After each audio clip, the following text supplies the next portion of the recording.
pushed the door to the Candy World store. An old tiny jangle heralded the Pavlovian trigger to regress and recall being warned by his parents before pushing the same door. And like him big, he became small. He's himself from then, when he's eye-height to the counters adorned with precious pieces of rainbow, and his eyes swell, gobstopper big, with a gawp real wide. He's like a, well, you know, right? The possibilities, the whelm, the fun, the wonder.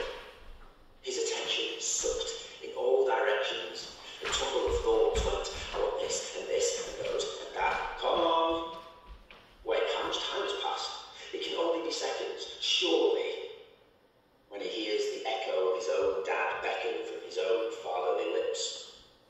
Watching his younger self in the spring in his steps, was he choosing to move his words like this? What do you want?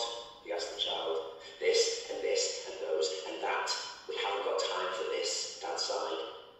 He was still in this out-of-body moment, seeing both child and father play out, feeling his parent autopilot engage, and so, decide, he said. You need to decide. Did he always sound like this, like his dad had done? He saw his kid's shoulders lift and drop the kid gloves for heavy-duty handlers, and he stood. The words escaped his automatic mouth to re-insist, to look at his wrist.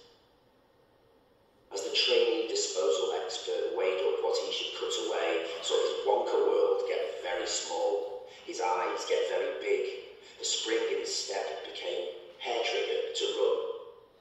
The focus closed in on the package, the answer of how to avoid explosion.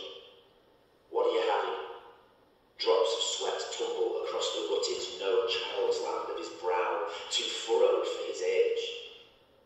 This kind of pressure is well below his pay grade or job description.